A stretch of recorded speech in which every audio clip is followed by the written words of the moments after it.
poule connaît l'aube, mais elle attend le chant du coq. Mesdames et messieurs, bonjour et bienvenue dans votre chaîne JRMonde TV. Nous sommes ravis une fois de plus de vous avoir sur votre émission Qu'entre nous soit dit. Qu'entre nous soit dit, comme je vous avais dit l'autre fois, est une émission socioculturelle qui a pour objectif de recevoir pour vous tous les acteurs ou célébrités dans le domaine de la culture et des arts. Bienvenue une fois de plus à la présentation, votre humble serviteur Robert Messo que je suis. Aujourd'hui, nous allons parler de notre chaîne. Et nous allons aussi parler de quelques sujets qui touchent la société, mais précisément, nous serons parler de notre chaîne et nous serons bilingues aujourd'hui. Togoloba moi lingala na moi français pour notre compréhension na biso nyonso. Lelo émission lelo eza précisément pour na kolobela musa na biso ya journalisme nini to salaka nini to kosala na kati ya chaîne na biso JRMonde TV.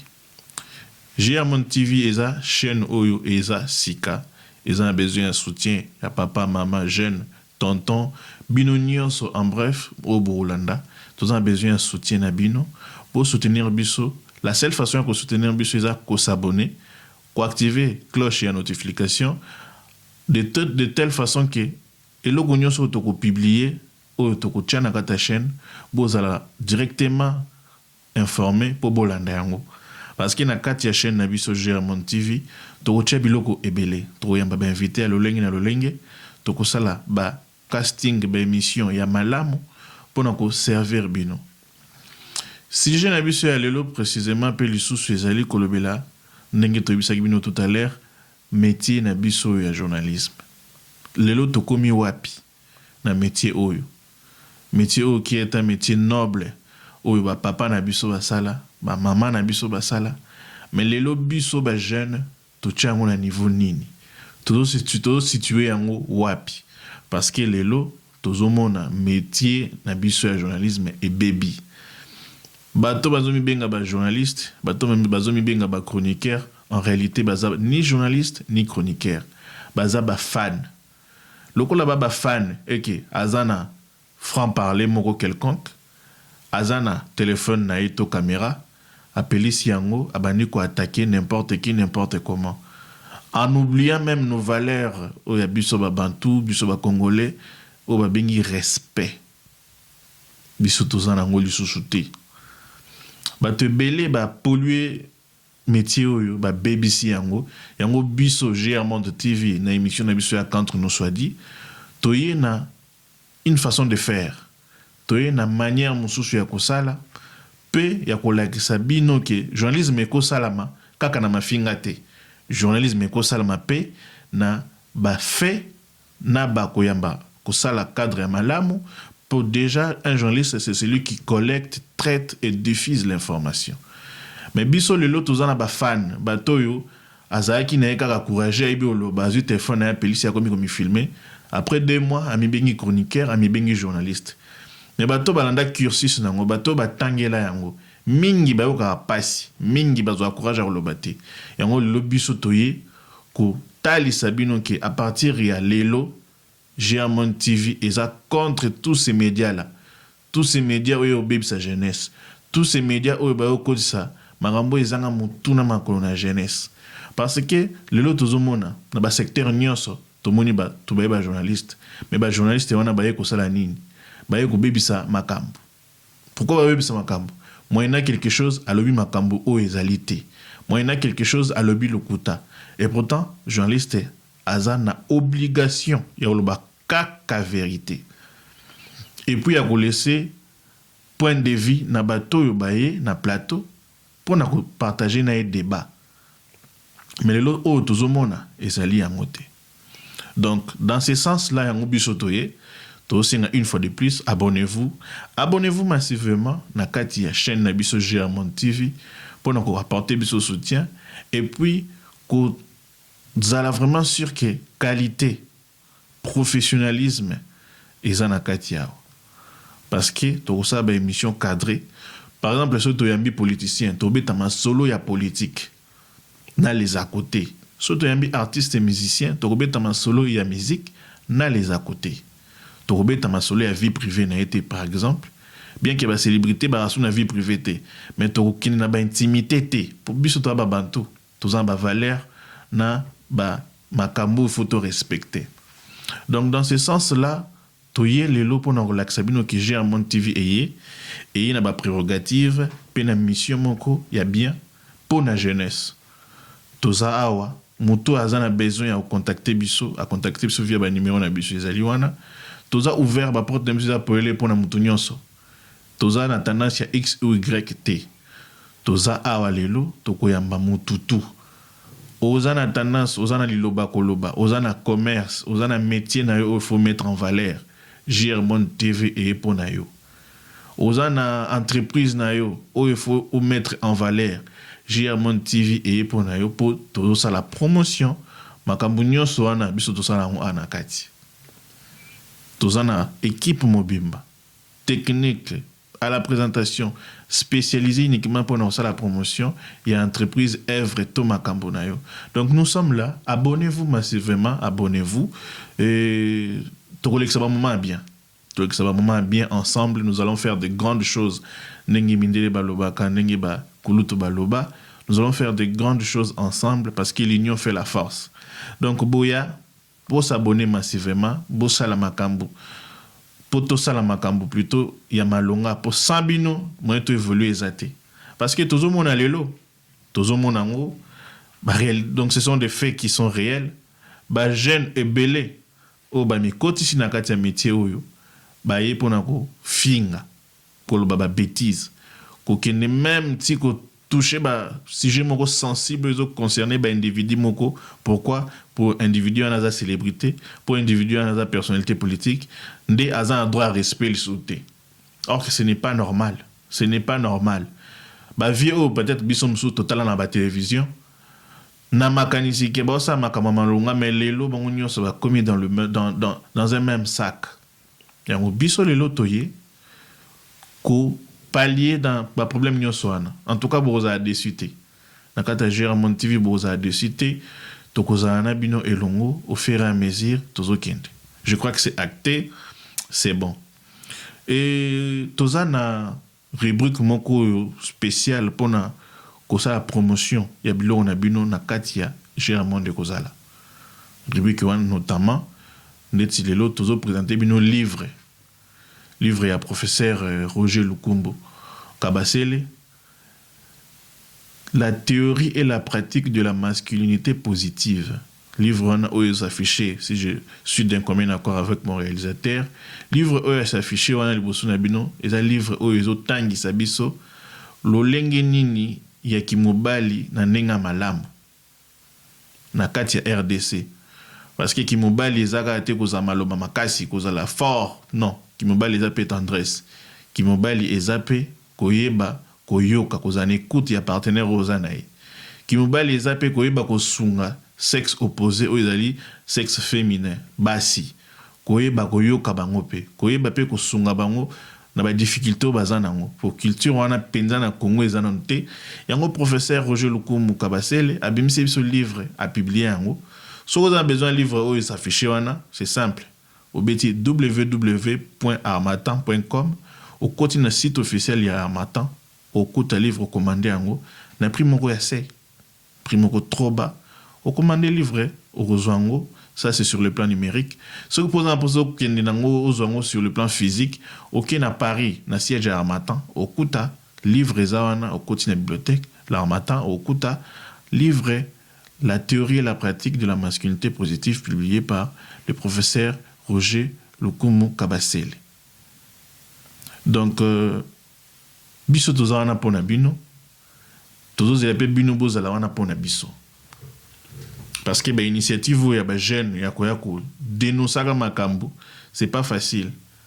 Donc yango moni biso toye ko dénoncer nyonso o ezali négativité na kati ya métier oyo. Tu ko dénoncer, on peut te relembater. Tu ko dénoncer yango et puis tu sala en sorte que biso to laver image ya métier oyo. Tu sala en sorte to laver yango na soutien na bino, na bokasi ya Nzambe, na ce que to kende liboso. Donc c'est un peu ça Pour continuer à s'abonner, s'abonner massivement à Katia Germont TV. Beaucoup de bisouana. Si vous avez besoin de contacter biso, j'insiste, numéro est affiché les numéros na biso. Donc c'est un peu ça. Professeur Roger Lukumu a publié biso livre Kitoko. Bokende ko lukango na www.armatan.com. Beaucoup de et puis si vous avez besoin en physique, bokina siège Armatan à Paris. Beaucoup de et c'est un livre vraiment très très très enrichissant en termes de comportement nabiso mibali, n'engeni tokoza la perspective nabiso envers banabasi. Pour livre na et ko enrichir mambebele aux étudiants, élèves, aux entrepreneurs, aux chefs d'entreprise, le livre na et ko sunga. D'ailleurs, professeur Roger Lukumu a la prochaine invité nabiso si Dieu le veut, parce que professeur a trop chargé dans niveau à ville à Kinshasa. Une fois c'est libéré et que tu suis comme un accord en aïe, tu as pour expliquer biso en long et en large pourquoi bimse ce livre est-ce qu'il y a vraiment besoin dans les alliés, est-ce que à mon avis vraiment utilité nango na code na biso ya ba congolais façon na biso ko tambola, est-ce que c'est vraiment important il a ce livre donc tu as professeur Roger a expliquer mangambunyo sona en long et en large. Toza lisusu awa po biso to le maté to célèbre no comme ça là. Hier tozalaki na manifestation moko ya monene ya lutte ouvrière wana ezali bato basangana po babundelaka ba ouvrier nyonso baevaka na France. Réunion na bango elobi ezalaki na Bourges, na ville ya Bourges, na kati ya centre Val de Loire. Bana nyonso bana kati ya poto o bazana Orléans, Paris, France baebi. Lutte ouvrière wana eza organisme moko ndenge na utolo ba ebundelaka ba ouvrier. Tozaki chance ya ko participer na kati ya manifestation wana. Tozaki chance ya ko interviewer muto aza militant pe aza coordonnateur ya lutte wana. Pourquoi je dis ça? Je dis ça parce que jeunesse na biso ya lelo eza besoin ba initiative ya ndenge wana. Initiative ya ndenge wana dans le sens que biso bato toza libanda. Il faut tozara na ba association, il faut tozara na ba regroupement o ebundelaka baninga. Mais nous malheureusement toza na ngote. Toza na ngote tokendaka kaka vaike ndenge tolobaka na ba terme na biso et puis tosala makambu sans kotuna. Mais or que ceux qui ba congolais bazu initiative ya kosangana mibale misato ba créer eloko moko association moko pour ko soutenir baninga au bazan dans les besoins au bazan en détresse. Je crois que ça serait une bonne chose. Donc yango gère monde biso tozawana pour ko beta mbela toye ko beta mbela na makambu nyonso wana. Donc tout au long du parcours on a biso ndenge gère monde de fongwami. Tout au long du parcours on a biso boko toko yambela bino bato yo baza na domaine ya politique, musique, société culturelle, bato nyonso baza ba influenceur ou ba célébrité na kati ya monde na biso. Donc yango tozo betambela bana ya Paris, bana ya Strasbourg, bana ya Orléans, bana ya Bordeaux, Lille, Monaco, bana ya Nantes, partout ailleurs où vous allez, au Kinshasa, bana ya Ngiringiri, bana ya Bandalungwa, Lemba, et surtout bana ya Ngaba, bana ya Makala, bana ya Njili. Tous en besoin de soutien à bino. Kinshasa, Congo, Mobimba, Lubumbashi, Katanga, Mbujimai, tous en besoin de soutien à bino. Sans oublier partie est na biso ils a très touché. Tous en besoin de soutien à bino parce que tout le monde la peba situation ezole ka kuna na Congo. Na est précisément tout le monde lobela ngopé parce que tous ba pandisango mission de topiper si ko la vérité. Donc to lobela bangambu nyonso wana yango toza vraiment na besoin ya ba soutien na bino. Toza besoin ba soutien na bino. Po biso toza makambu ebele oyo tozo préparer pendant que ça a bino plaisir. Donc j'ai un monde des awana na bandeli lisusu aux en activité mais quelconque au anniversaire aux en mariage aux ana réunion moko très important au monde qu'il faut immortaliser en éthique là vraiment dans les annales. Tous ana pour nous couvrir événement na bino nyonso. Ndenge togenda couvrir événement à l'élite ouvrière hier na Katia Val d'Oron précisément na ville ya Bourges na centre Val de Loire en France. Ndenge tokosala pona bato nyonso. Natiki na nos réalisateurs nanga si on est de commun accord a illustré les bino interview to salaki na monsieur Bella hier na Katia manifestation to fête ya lutte ouvrière. Bonsoir mesdames et messieurs, bienvenue encore une fois de plus dans votre émission Qu'entre nous soit dit. Aujourd'hui, Qu'entre nous soit dit, nous avons fait une descente sur terrain. Nous sommes là aujourd'hui pour la fête de la lutte ouvrière et nous avons une interview avec monsieur Bellé qui est le militant et coordonnateur de cette lutte. Donc, il va nous parler de tout ce qui est aspect physique sur le plan forme et sur le plan de la forme de leur lutte. Nous entrons là-dedans pour essayer d'en savoir un peu plus. À tout à l'heure. Bonjour monsieur Bellé. Aujourd'hui nous sommes là avec vous pour la lutte ouvrière, une grande réunion. Bien que nous sommes venus un peu plus tard par rapport au programme, est-ce que vous pouvez nous dire qu'est-ce qui est Aujourd'hui, il y a eu notamment des camarades de Cholet qui ont été en lutte pour 5 mois à Cholet, lorsque Michelin a décidé de fermer l'usine de Cholet. Ils se sont bagarrés contre les licenciés avec une organisation, une forme d'organisation justement qui n'était pas uniquement syndicale, mais c'était un comité de lutte. Il y avait des travailleurs syndiqués et des travailleurs non syndiqués, et ils ont pris en main leur mouvement. Ils ont décidé de leur revendication et ils se sont organisés pour essayer de faire aboutir ces revendications. Nous sommes de retour sur notre plateau. Nous sommes de retour, mesdames et messieurs. Si vous venez de tomber sur notre chaîne YouTube Giramont TV, je suis Robert Messou à la présentation. Nous sommes en train de parler des réalités de ce métier qui est le journalisme. Donc, nous émettons depuis la ville de Bourges, précisément dans le centre de Val de Loire en France. Tozo le Bela Makambo. Il y a métier na biso mais reportage au tala les reportage auto assistant qui tous une invitation il y a monsieur François a bien que ça biso to assister à lutte ouvrière na bango l'équipe bien et puis tous eu chance à ça l'interview na monsieur Bellé was coordonnateur ya lutte ouvrière bango bazawana basangana po ba bondela ka ba ouvrier ou ba evraka na France baza ba français mais ba ouvrier ba evraka na France ezaka ba français té na kataliti na bango pe so tali brochure na bango totangaki baza même na souci à ko soutenir bato ba souffrir na Gaza baza même na souci à ko soutenir bato ba souffrir na Ukraine na crise à guerre aux anangokuna baza pe na souci à souffrir à ko soutenir plutôt bato na biso ya est et à Congo mais baza ba français des souches mais siko congolais yo moko qu'entre nous soit dit tout ça la nini tout ça makasika na loba mais sur le plan il y a réalité et ça makamususu tout ça na besoin ce qu'on dit à ba initiative wana ba congolais to longo na monde ko loba to longo na monde ko reprocher to comme na monde ou reprocher ou proposer na ba idée kinga na moni to ça la boy ceux qui bato ba ko adhérer na idée na yote yo sali premier pas sali premier pas ça veut dire au quotidien en action. Comme ça, ose la réaction. C'est comme ça que il fonctionne. Ne bazana bazela raté que Macron au gouvernement, bango continuer ba hôtel mais la gouvernement na bango ba continuer ko